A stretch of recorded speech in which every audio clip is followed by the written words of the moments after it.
Bom dia, irmãos e irmãs, a graça e a paz do Senhor Jesus seja com cada um de nós. Amém? É bênção do Senhor estarmos na Escola Bíblica Dominical. Vamos abrir lá em Efésios, capítulo de número 4, versículo 15 e 16. Vamos lá então?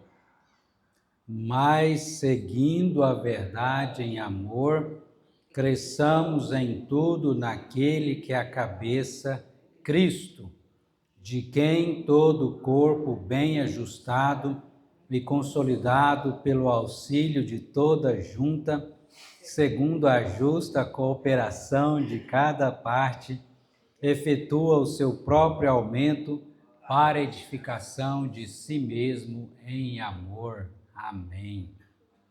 Então, cresçamos em tudo naquele que é a cabeça, Cristo. E consolidado com o auxílio de todas juntas, segundo a justa cooperação de cada parte, né? Cada parte cooperando para o crescimento da igreja, do corpo de Cristo. Oremos mais uma vez.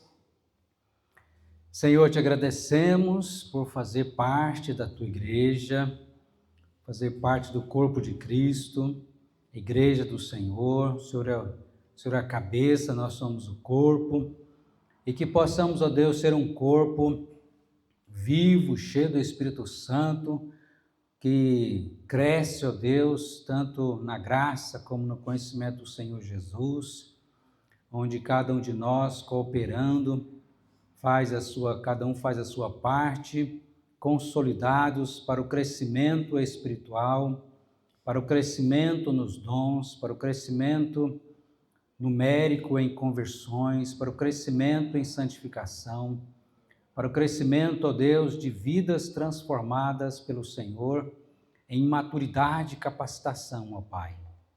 Abençoa o teu povo, a tua igreja, tira de nós tudo aquilo que não agrada ao Senhor e que nos impede de crescer. Tem misericórdia de nós. Desperta, ó Deus, aqueles que poderiam estar hoje na Escola Bíblica Dominical. Ó Deus, que o Senhor tenha misericórdia das suas vidas e os desperte para também ter alegria, como diz o salmista, alegrei-me quando me disseram, vamos à casa do Senhor.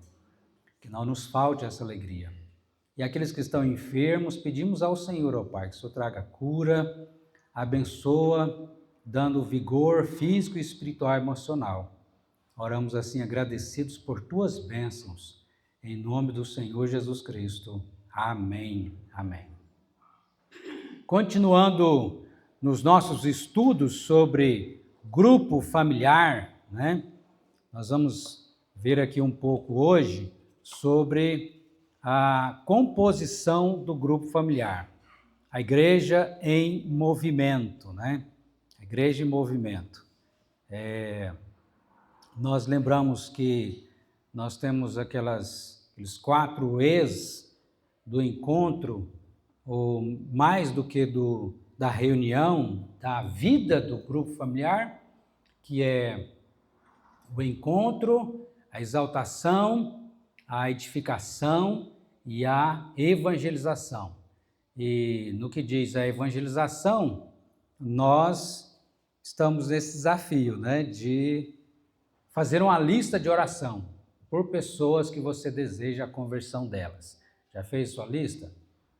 Se você não fez sua lista, corre, escreve aí na agenda, quem sabe talvez até na capa da Bíblia, para você não esquecer, para você orar todos os dias. Escreve no papel, quem sabe põe dentro da Bíblia onde você já está fazendo sua devocional, que você já ora por essa pessoa, né? Qual livro da Bíblia você está fazendo a sua devocional diária? Então, tem alguns que estão ainda no Antigo Testamento, outros já estão no Novo Testamento. E outro desafio que nós fizemos, né, para aqueles que não estão parados, né? Graças a Deus a turminha que eu convidei está chegando aí. Você lê todo o Novo Testamento esse ano, né? Então, se você não vai conseguir ler toda a Bíblia esse ano, pelo menos faça esse compromisso diante de Deus, de ler todo o Novo Testamento esse ano, de Mateus a Apocalipse. Amém? Bênção de Deus para a nossa vida. para que nós possamos crescer espiritualmente. Nós não podemos deixar de ter a nossa devocional. Por que a gente fala tanto em devocional, né, em discipulado e evangelização? Porque essa é a nossa prática cristã, né, irmãos? E nós precisamos ser despertados para isso em nome de Jesus. O que diz Jesus lá em Mateus? Vamos abrir lá? Abra sua Bíblia em Mateus, capítulo 22, versículo 29. Para a gente não cair nesse erro, nesse pecado aí que Jesus está exortando em Mateus 22, 29. Vamos ler junto esse texto. Mateus 22, 29. Todo mundo encontrou? Mateus 22, 29. Vamos lá, todo mundo junto? Respondeu-lhe Jesus: errais não conhecendo as Escrituras, nem o poder de Deus. Está vendo? Quando eu e você deixamos de ler a Bíblia, nós estamos pecando, porque não estamos conhecendo as Escrituras como devemos conhecer e, consequentemente, o poder de Deus, né? Então, em nome de Jesus, faça esse compromisso. Vamos aproveitar e orar por isso agora, pedir a Deus, né, que nos abençoe quanto à leitura, quanto à lista de oração que queremos fazer e quanto às crianças também, as pessoas que queremos trazer para a Escola Bíblica Dominical. Deus querido, Deus maravilhoso, obrigado pelo privilégio que o Senhor nos dá de termos a Bíblia traduzida nas nossas mãos, ó Deus, para que possamos ler a Escritura Sagrada. Ó Deus, em nome de Jesus, dai-nos fome e sede da Tua Palavra. Abençoa cada irmão, cada irmã, nesse santo propósito de ler a Tua Palavra todos os dias, de fazer a sua devocional. Aqueles, ó Deus, que vão começar lendo para ler todo o Novo Testamento esse ano, abençoa, Pai. Em nome de Jesus, fortaleça cada um, trazendo lembrança, ó Deus, e o hábito da devocional, em nome de Jesus. Também nos abençoe, ó Pai, quanto a essa lista de oração, da qual nós queremos, ó Deus, para fazer, para que orar para pessoas, ó Deus, que queremos que o Senhor leve-os à conversão, Pai. Faça, ó Deus, a conversão na vida deles, ó Pai. Os nossos familiares, nossos amigos, nossos vizinhos. E aumenta a nossa fé, Senhor. Tira de nós a incredulidade, porque às vezes a gente não ora porque não crê, não acredita. Então, Deus, tira de nós a incredulidade, nos perdoe pela incredulidade. E pela falta de amor também ao próximo, porque o Senhor mesmo que disse que é para amar o próximo como a nós mesmos. Então, ó Deus, devemos orar. Orar, ó Deus, é um gesto de amor. Então, em nome de Jesus, abençoa cada irmão, cada irmã, também nessa obra, Pai, de estarmos orando todos os dias pela conversão de pessoas. E também nos abençoe nesse desafio de trazer crianças à Escola Bíblica Dominical. Te louvamos por aqueles que assim já têm feito. Abençoa, Pai, e abençoe toda a Tua igreja. Ó Deus, venha nos despertar. Ó Deus, porque o Senhor já tem as pessoas, o Senhor já tem as crianças. Então nos leve, ó Pai, para a Tua glória, em nome de Jesus. Amém. Amém. Glória a Deus. Nós estávamos falando sobre composição dos grupos, como se compõe um grupo familiar. Então, primeiro, os membros do grupo familiar normalmente são os membros da igreja que foram indicados ou escolheram esse grupo, né? Se o alvo é evangelístico, deve-se evitar o excesso de pessoas crentes. Por quê? Para não ficar só crente no grupo, né? Pelo menos quando se começa. E depois também, quando vai dando continuidade, visando alcançar novas pessoas. Esse processo costuma ser feito com base na vizinhança ou em regiões geográficas. Essa opção de alguém se unir a um grupo por amizade ou por afinidade. Então, nos grupos familiares sempre existirão pessoas cujo comprometimento às vezes será esporádico, né? Mas tem aqueles que estão firmes e que devemos estar trabalhando, tanto aqueles que são esporádicos no grupo familiar, como aqueles que estão ali firme, não desistir, né? Também na composição do grupo familiar, o grupo como é aberto a todos, né? A todos que quiserem e poderem participar. O grupo também deve ter no mínimo 5 pessoas, podendo chegar a 20 ou 30 ou mais, sendo limitado apenas pelo tamanho da sala. O pastor pode, caso queira, limitar o tamanho do grupo por 2 motivos. O grupo muito pequeno facilmente se desanima e um grupo muito grande facilmente se acomoda. Por exemplo, vou dar o exemplo aqui da segunda igreja presbiteriana de Vitória. Se determina que o grupo tenha entre 5 a 9 famílias. Se chegar a 10, deve ser dividido em 2 outros grupos.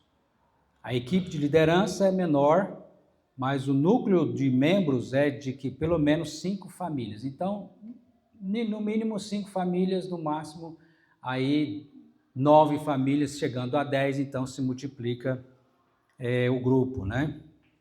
Pode-se incluir ou não crianças, precisamos também estar atentos quanto à questão das crianças, porque se as crianças no grupo familiar, às vezes não, é bom que tenha também uma sala, alguém que vai cuidar, especialmente ali das crianças, né?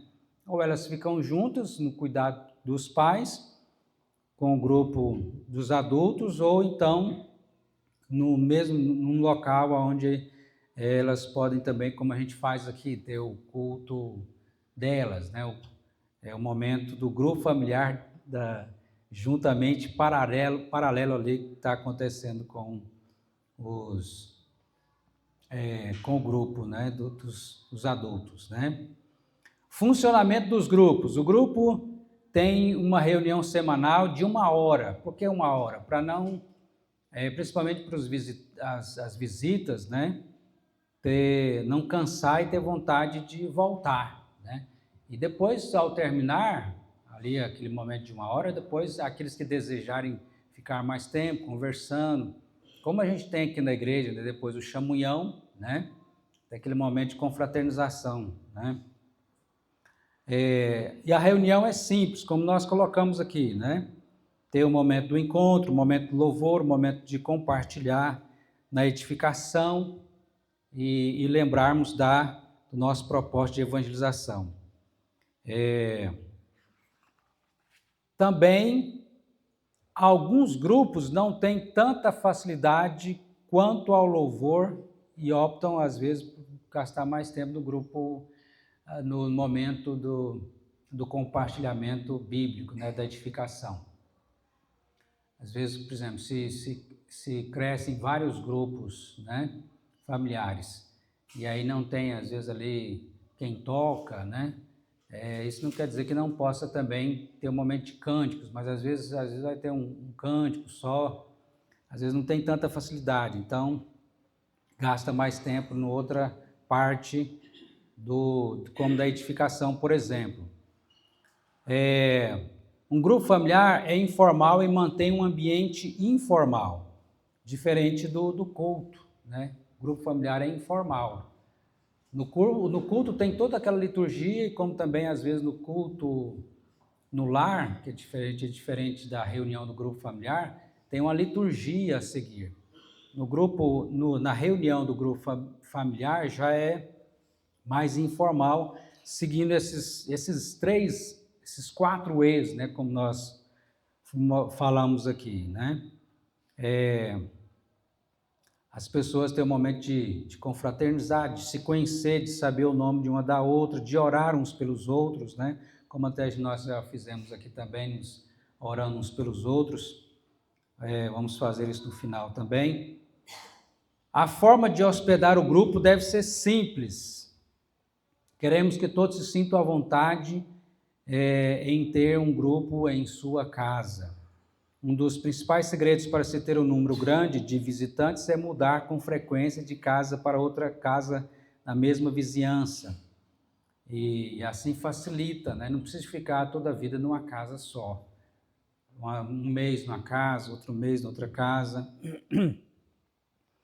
A forma de liderar o grupo também deve ser bastante simples. Qualquer pessoa com maturidade espiritual pode ser um líder do grupo familiar.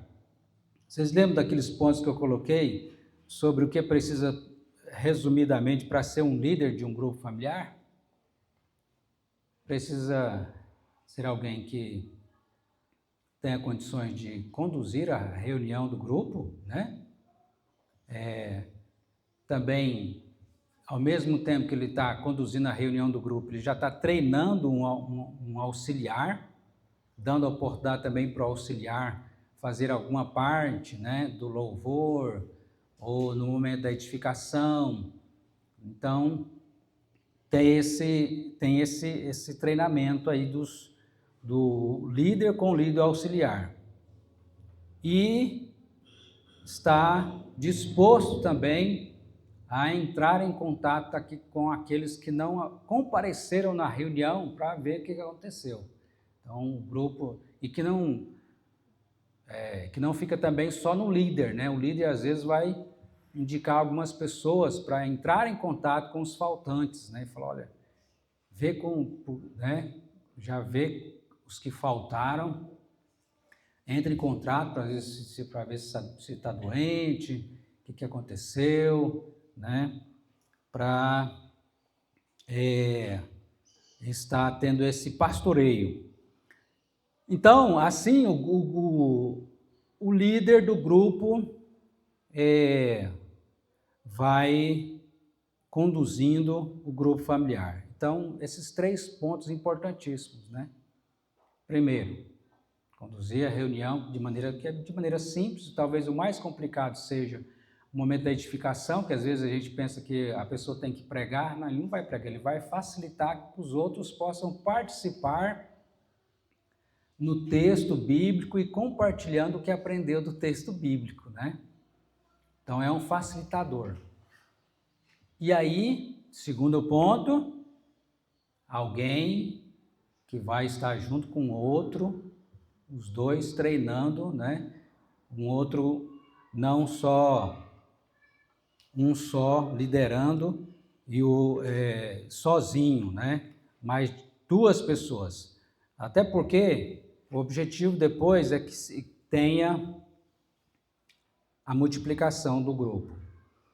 E um grupo bom é um grupo que tem vários líderes. Não, por exemplo, 50 pessoas num grupo, mas só tem um líder, não é bom. Mas se tem 5 famílias, mas tem ali 4 líderes, joia! Esse é um grupo bom, para que cresça na multiplicação. E aí, terceiro ponto é esse de fazer contato com as pessoas, né, para saber como vão. Normalmente, as tarefas são opcionais ou não existem. Pode-se colocar tarefas, né, durante a semana, para o próprio grupo estar fazendo ou não.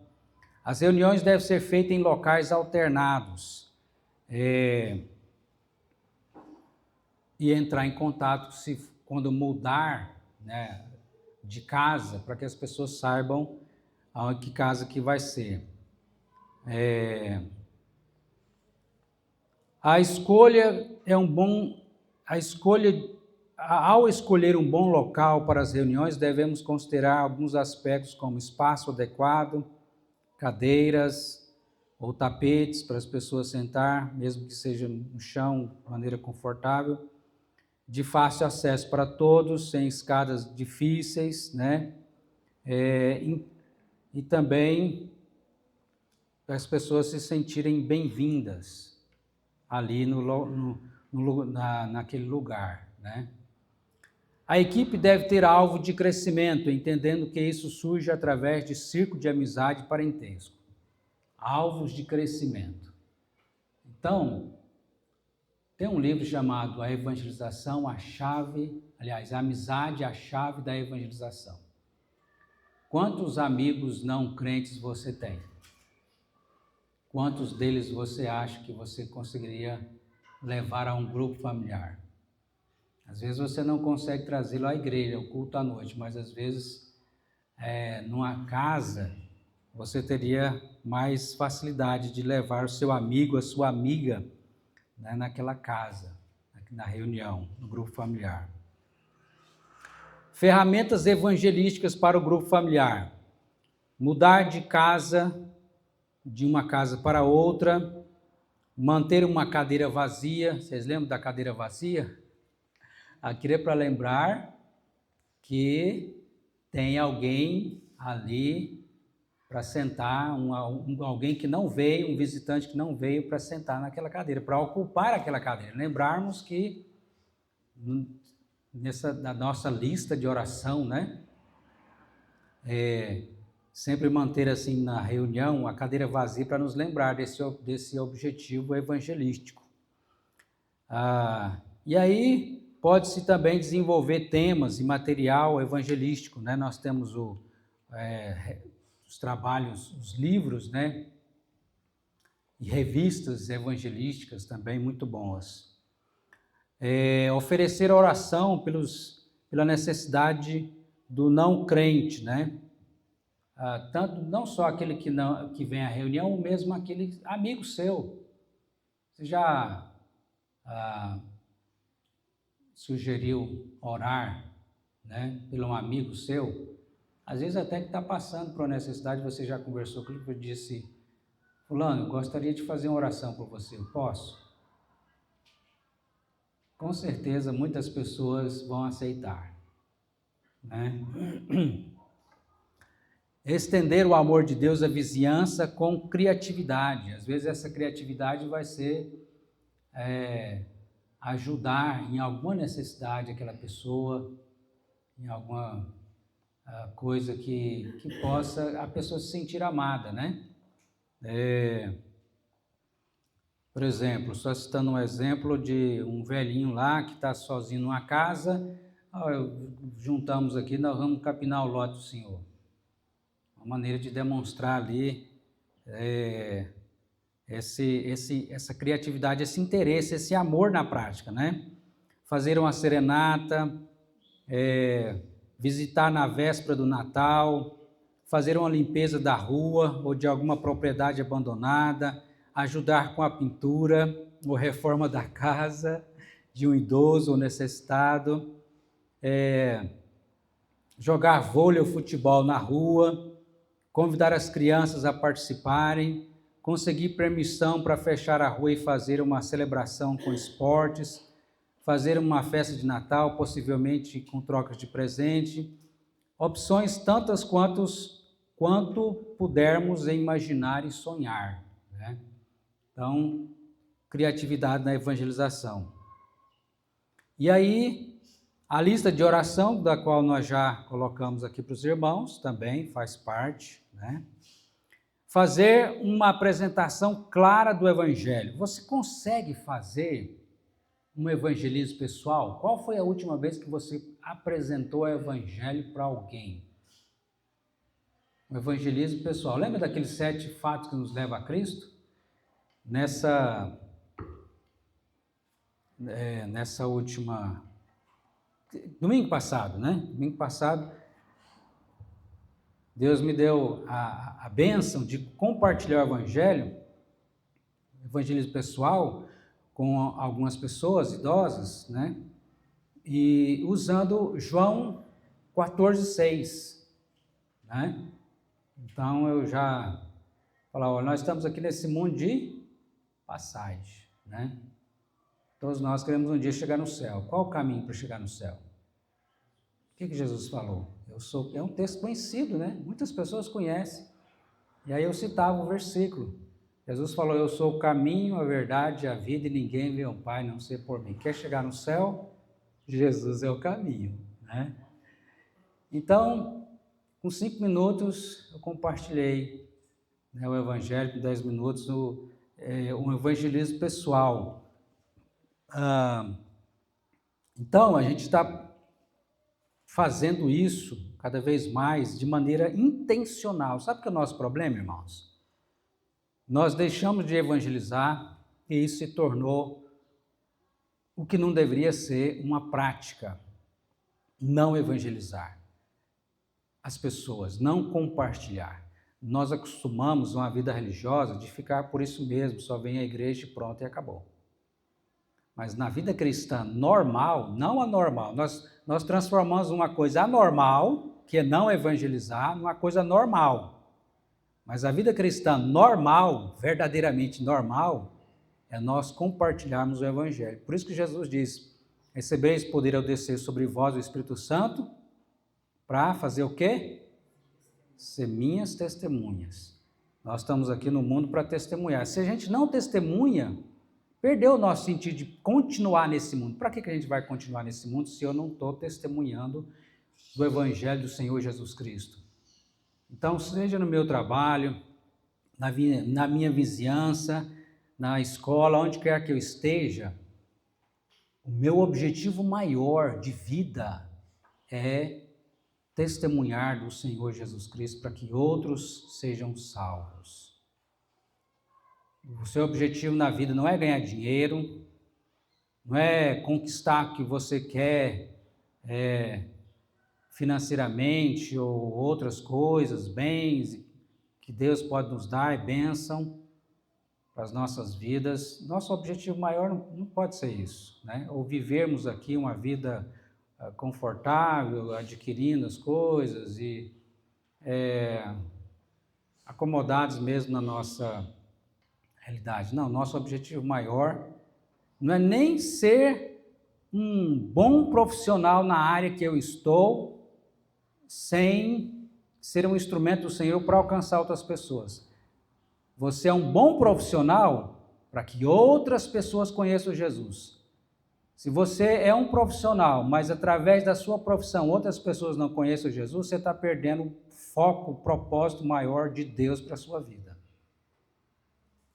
Nós somos, cada um na sua profissão, cada um no seu, na sua vocação, para que as pessoas conheçam a Cristo, né? Senão nós perdemos o propósito maior. Por isso que nós dizemos que nós temos aquele objetivo, né? Todo pai, toda mãe quer que o filho estude e tenha uma profissão. Isso é muito bom, bênção de Deus. Mas se ficou só nisso, estudou, agora conseguiu, conquistou uma profissão para ter uma vida boa, vamos dizer assim, né? Tal. Mas se ficou apenas nisso, perdeu o propósito. Nós temos um propósito de sermos testemunhas, cada crente, na função que está na sociedade, ser um instrumento de Deus para que as pessoas conheçam a Jesus através de você, com palavras e com obras. E aí, então, no que diz respeito a esse, a gente vai desenvolvendo através da amizade e o evangelismo pessoal. Nós vamos ter aqui uma caravana, se Deus quiser, né, que vão vir uma turma de jovens aí, para estar aqui no Pronasce e também nos ajudando na evangelização da nossa cidade, né? E queremos aproveitar para fazer esse evangelismo pessoal também, que não pode ficar só num evento, né? O evento na vida da igreja é bom, necessário, mas não podemos ser apenas a igreja dos eventos, mas precisamos ser a igreja da vida, onde a nossa vida tem esse propósito de evangelizar, seja aonde Deus nos colocar, né? Amém? Então, evangelismo pessoal, se você não sabe como fazer, aprenda a fazer, meu irmão. Já passei alguns métodos aqui de evangelismo pessoal, né? Bênção de Deus para nós. E cultivar nas famílias da igreja princípios de evangelização. Cultivar nas famílias da igreja princípios de evangelização. Amém.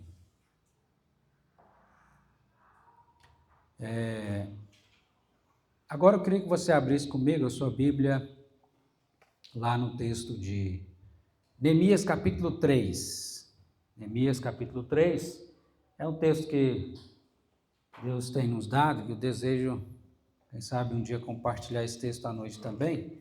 Mas aproveitando, abre aí no livro de Salmo e você volta um pouquinho, você vai achar Jó, e depois de Jó, atrás você vai achar Neemias capítulo 3. Abra sua Bíblia lá. Temos alguns princípios aqui de revitalização, né?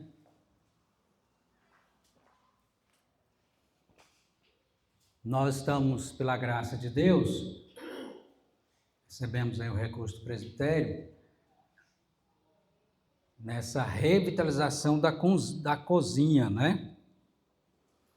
E como temos dito à igreja, o nosso desejo é que haja revitalização, um objetivo maior, não só revitalização material, física, mas principalmente revitalização espiritual, né? Espiritual. Nós já vimos aqui no capítulo 1 de Neemias, né, que atitudes do servo do Senhor na revitalização, que é oração, jejum, fazer uma análise da situação, a união do povo de Deus. E aqui nesse capítulo 3, onde fala, nós aprendemos também alguns princípios do servo de Deus na revitalização, né? Atitudes do servo de Deus na revitalização, para fazer a boa obra que o Senhor nos chamou para fazer, né? Todo mundo achou? Capítulo 3 de Neemias. Os que trabalharam na reedificação dos muros. Diz aí: então se dispôs Eliasibe, o sumo sacerdote, com os sacerdotes, seus irmãos, e reedificaram a porta das ovelhas, consagraram-na e assentaram-lhe as portas, e continuaram a reconstrução até a torre do Sem e até a torre de Ananael. Junto a ele edificaram os homens de Jericó. Também ao seu lado edificou Zacur, filho de Inri. Os filhos de Azenaá edificaram a porta do peixe, colocaram-lhe as vigas e lhe assentaram as portas com seus ferrolhos e trancas. Ao seu lado reparou Meremote, filho de Urias, filho de Cós. Junto deste reparou Messulão, filho de Berequias, filho de Mesazebeel, e a cujo lado reparou Zadok, filho de Baaná. Ao lado deste repararam os tecoitas, os seus nobres, porém não se sujeitaram ao serviço do seu senhor. Joada, filho de Pazeia, e Messulão, filho de Bezodias, repararam a porta velha, colocaram-lhe as vigas, lhe assentaram as portas com seus ferrolhos e trancas. Junto deles trabalharam Melatias, Gibeonita e Jadom, Meronotita, homens de Gibeon e Mispa, que pertenciam ao domínio do governador de além do Eufrates. Ao lado dele reparou Uziel, filho de Araías, um dos ourives. Junto dele, Ananias, um dos perfumistas, restauraram Jerusalém até o muro largo. Junto a estes trabalhou Refaías, filho de Ur, maioral da metade de Jerusalém. Ao seu lado reparou Gedaías, filho de Arumaf, defronte da sua casa, e ao seu lado reparou Atus, filho de Azabeneias. A outra parte reparou Maquias, filho de Anri, e Azube, filho de Paate Moabe, como também a torre dos fornos. Ao lado dele reparou Salum, filho de Alões, maioral da outra metade, da outra parte de Jerusalém, ele e suas filhas. Até aqui. Você vai perceber, apesar da dificuldade dos nomes aqui, né? Que sempre está acontecendo aqui algumas palavras que vão se repetindo. Mas a primeira coisa que nós vemos aqui é a disposição. A disposição. Versículo 1. Disposição da maioria, né, em fazer essa revitalização. Olha o versículo 1 aí. Então se dispôs. Se eu e você não nos dispormos, a obra não acontece, não faz. Deus não vai vir descer do céu e fazer o que eu e você devemos fazer. Quem tem que fazer somos nós. Deus iria descer do céu, mandar os seus anjos para derrubar as paredes e reconstruir a cozinha? Não. Quem tem que fazer isso é eu e você. Somos nós. Então, primeira coisa que nós aprendemos aqui nesse texto, nessa revitalização, a atitude do servo de Deus é a disposição. Você tem um coração disposto? Se você está indisposto, ore a Deus e peça ao Senhor, Deus, muda o meu coração. Porque você percebe que nem todos aqui se disporam. A maioria, graças a Deus, se disporam. Mas tem uma turma aqui, veja aí no versículo número 5. Quem pode ler o verso 5 para nós?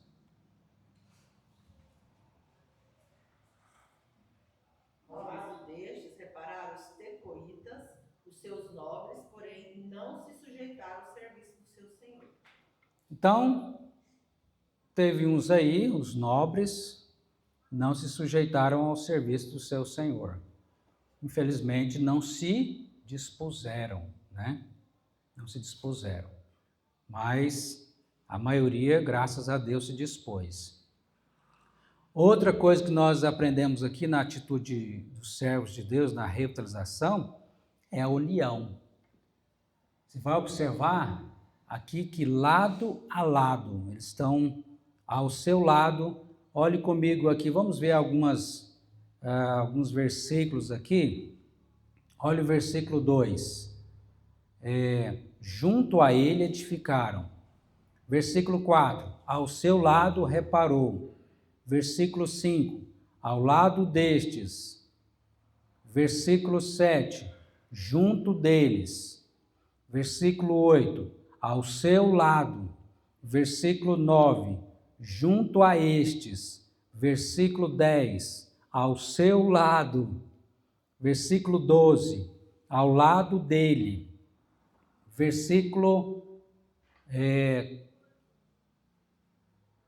Outros versículos, versículo 9 já falei, versículo 10, 12, e assim por diante, né? Ao lado deste, junto a este. Então, isso mostra o que para nós? Salmo 133, põe um dedinho aí, vamos lá no Salmo 133. Aliás, vai para um pouco mais à frente aí. O que está acontecendo aqui? União. A união ao lado dele, ao lado deste, né? Junto a este. O que acontece quando há união? Salmo 133. Ó, como é agradável. Vamos ler juntos? Ó, como bom e agradável viverem unidos os irmãos. É como óleo precioso sobre a cabeça, a qual desce para a barba de Arão, e desce para a gola de suas vestes. é como o orvalho do Hermon, que desce para montes de Sião. Ali ordena o Senhor a sua bênção e a vida para sempre. Amém. Quando há união, ali ordena o Senhor a sua bênção e a vida para sempre. Que maravilha! Glória a Deus, né? Então, ore pela união do povo de Deus, porque percebo que ao lado, ombro a ombro, eles estavam ali no trabalho do Senhor, dedicados nessa reconstrução, nessa revitalização dos muros de Jerusalém. Não se faz sozinho a obra, irmãos, mas na união do povo de Deus. Amém? Você tem orado pela união do povo de Deus? Ore por isso. Quão bom e agradável é viverem unidos os irmãos. Outra coisa que nós percebemos aqui, na atitude dos servos de Deus na revitalização, é a reparação. Quantas vezes aparece, nós estamos... o que é uma revitalização? É uma reparação, é uma reconstrução, vai acontecer, está acontecendo. E quantas vezes aparece aqui, agora muitos versículos aqui aparecendo essa palavra, reparou, né? Olhe comigo no versículo 4. Ao seu lado reparou. Versículo 5. Ao lado deste repararam. Versículo 6. Joiada, filho de Pazéias, e Messulão, filho de Besodias, repararam. Versículo 8. Ao seu lado reparou. Versículo 10. Ao seu lado reparou. Versículo 11. A outra parte reparou. Versículo 12.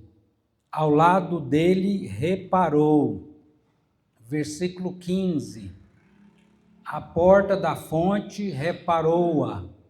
Versículo 16. Depois dele reparou Neemias.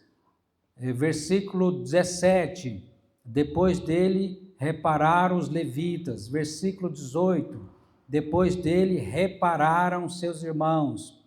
Versículo 19, ao seu lado reparou. Versículo 20, depois dele reparou, com grande ardor. Depois dele reparou, versículo 21, né? Depois dele reparou. Versículo 22, depois dele repararam. Versículo 23, depois repararam Benjamim. Versículo 24, depois dele reparou. Versículo 25, Palau, filho de Uzai, reparou. Mesmo versículo 25, no final também tem reparou aí. E continua até o versículo 32, verso 32. Entre o eirado da esquina e a porta das ovelhas, repararam os ourives e os mercadores. Interessante aqui também, no versículo de número 12, quero destacar isso aqui também, que as mulheres estavam aí. Ao lado dele reparou Salum, filho de Aloés, maioral da outra metade, da outra meia parte de Jerusalém, ele e suas quem? Veja o verso 12 comigo, por favor. Vai no versículo 12. Ao lado dele reparou Salum, filho de Alões, maioral da outra meia parte de Jerusalém, ele e suas filhas. Não falou filhos, falou filhas. Repararam também, né? Estavam aí na obra. Muito bem, então, outra se repete, não é à toa que se repete, né? Porque na revitalização o que está acontecendo é isso, é uma reparação. Nós estamos reparando a cozinha. Mas muitas vezes, irmãos, a revitalização espiritual tem que acontecer, começar na minha própria vida. O que precisa de reparação na minha vida? Você já fez essa pergunta? O que eu preciso reparar na minha casa, no meu casamento? Por isso que a gente tem encontro de casais, né? Para a gente nos ajudar nessas reparações. Leitura da palavra de Deus, congregar. O que precisa de reparação? Reparou. Então a revitalização, não só física como espiritual, é uma reparação. O problema nosso é a gente se acostumar com o negócio que está estragado, não está bom, e a gente deixa assim mesmo, a gente vai empurrando com a barriga. Isso é mal, isso é ruim, isso não é bom. Precisa ter uma reparação. Amém? E é bênção de Deus, né? Quando isso acontece e Deus está conosco nessa reparação. Tem coisas que, eu já disse aqui, nós que temos que fazer. E não é na nossa força e capacidade, é na força do Senhor, né? É na bênção do Senhor, não é na nossa força. É Deus que nos dá a graça, né? Para realizar aquilo que precisa ser reparado. Esse muro aí era de Jerusalém? Muro de Jerusalém, que estava em ruínas, né? Tinha 2,5 metros de largura. Eu não sei a metragem, mas eu sei que tem um momento aqui, mais na frente eles fazem uma procissão, né? De couros, muito bonito, em cima do muro. Foram em coro, um coro saiu para um lado, outro coro saiu para o outro, se encontraram junto lá no templo, na casa de Deus, né? Os coros cantando, né? Foram cantando e louvando ao Senhor depois que terminou, né, a revitalização, a reconstrução dos muros de Jerusalém. O que precisa de reparar? O que precisamos reparar a começar nossa própria vida? Quem sabe seja devocional, precisa de reparação na sua vida, quem sabe seja o culto doméstico, quem sabe seja como de Jesus lá, a igreja de Éfeso, quem sabe seja o primeiro amor, né? E aí começa com arrependimento.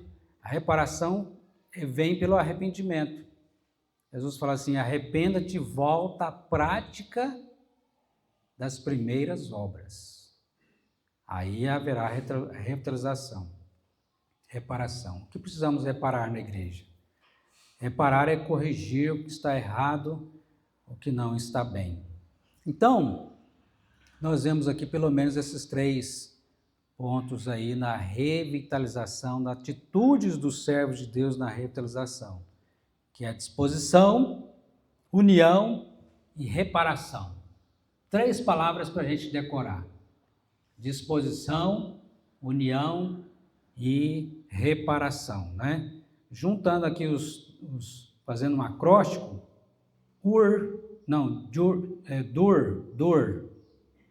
né? D-U-R, dur. Quase dor, mas não é dor, é dur. Disposição, união, reparação. 3 atitudes dos servos de Deus na revitalização. Vamos orar por isso? E hoje nós vamos orar daquele modelo como a gente fez em outros momentos, no começo, hoje nós vamos fazer no final. Procura aí um irmão, uma irmã, em duplas, sai do seu lugar, para você orar com ele ou com ela, e assim compartilharmos também tanto esse texto, minha oração, desses 3 pontos aqui, de disposição, união e reparação, e também pedidos que você vai colocar, né, que você vai orar durante a semana pelo seu irmão, pela sua irmã, tá bom?